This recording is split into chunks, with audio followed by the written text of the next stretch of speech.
Hi everyone, welcome to another video on XAT Syllabus. This video is powered by Praxis Business School, Calcutta. It offers PGDM with marketing, finance, HR, operations and data science designed for the digital ecosystem.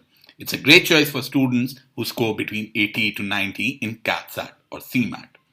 What we are going to discuss today is primarily verbal and logical ability section. The logical ability section of XAT is kind of a misnomer. As a matter of fact, if you go to the official XAT website, they will call this VA and LR. Now, some of you might think that LR would be logical reasoning, which will have complex puzzles that you need to solve, but nothing like that is asked in the logical ability in the XAT exam. Here, it is limited to basic critical reasoning. That's all that gets asked here. The real LR type of questions, sometimes they get asked in the decision making section, sometimes they get asked along with the DI questions in quant, but you do not get pure LR or the reasoning kind of questions that you're accustomed to in CAT and other exams in the verbal and the logical ability section. So you should be very clear with that even before we get into the details. We have a XAT Crash Course that you can check out on handagafunda.com/XAT. Now, as far as the verbal in XAT is concerned, the total number of questions is 26. That has been 26 for the last couple of years out of a total of 74. Let us now check out the question distribution in the XAT exam. Reading comprehension is the clear winner here, like any other MBA entrance exam. 15 questions out of 26 were on RC in 2019. Very similarly, in 2018 also 15 out of 26 were on RC. So as you can see, the bulk has been reading comprehension. Even in 2017, you had 14 questions out of 24 which were based on RC. So you need to be good in RC. Well, if you are an MBA aspirant, you need to be good in RC. Something that gets a lot of prominence in that with respect to other exams is critical reasoning. Now, critical reasoning in some form or the other, you can say that the summary questions in CAT are kind of critical reasoning questions. Here, what happens is typically you will be given some sort of data, some sort of information, and then a question would be asked on it, which will test your critical analysis, which will test your reasoning ability. You will get 4 to 5 questions on it. Parajumbles has remained static at 2, so expect 2 questions in this year's exam as well. The good part, they come with options. So once the parajumbles questions are there with options, I believe they become really simple, and each and every aspirant should attempt those 2 questions. There are questions on vocab and grammar as well. Once again, that is something that's completely missing from CAT, and this is a part that you cannot really prepare for. This is something that you have been good at over the years if you have been a regular reader. But if you are good at it, you have a huge advantage because these 5 questions can be done in less than a minute each. So out of those 6-7 marks that you need to score, these 5 marks can be scored really quickly if you have a strong vocabulary, if you are good in grammar.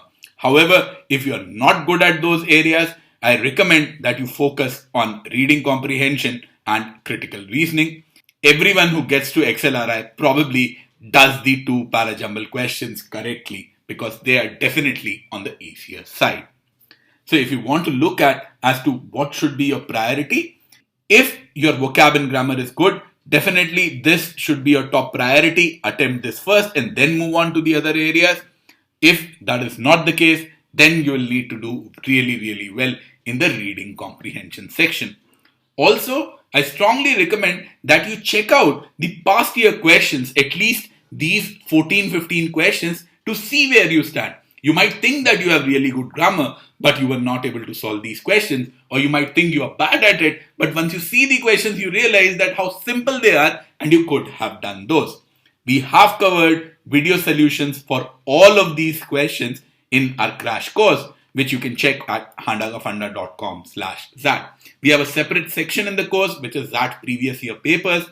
And in that, what we have done is we have created video solutions for all of these. As far as the time distribution part is concerned, I recommend allocating roughly 50 to 60 minutes to the verbal section. Please note, verbal is a low scoring section. To clear the sectional cutoff, you only need 80 percentile, and you should allocate the upper limit, which is 60 minutes to it, if and only if you are good at it. If you are not good at verbal, I recommend allocating 50 minutes and achieving that 80 percentile, which is typically 6 to 7 marks, and allocate more time to quant if you are good at it, or allocate more time to decision making, which is on the easier side. Out of this 50 to 60 minutes, you should give probably 10 to 15 minutes to vocab plus PJ. The 5 questions on vocab can be done really, really quickly, and those should not take you more than 7-8 minutes. Even the PJ questions are on the simpler side. Those should also not take you more than 4-5 minutes. So the total should be anywhere from 10 to 15 minutes. Very similarly, critical reasoning, 4 to 5 questions, another 10 to 15 minutes should go for that. And reading comprehension, which is the bulk of the paper, which is roughly 15 questions. Now you're not going to attempt all 15. And that is why I recommend allocating 25 to 30 minutes to it, so that you can pick the sets that you want to attempt. You can pick the passages that you want to attempt, and then you do good in it. Very strongly recommend that you do as much as possible of the vocab plus PJ part. In critical reasoning also, try to go through all the critical reasoning questions, but attempt only the ones that you are sure of. This is the part where most students get the answers wrong because the options look really, really close to each other. Reading comprehension is also another area where people get it wrong quite often. So you need to be careful with it. You need to go slow. Once again, remember your target, even if you're going for XLRI Business Management, the top course, is 6 to 7 marks in the verbal section for clearing the sectional cutoff as 80 percentile.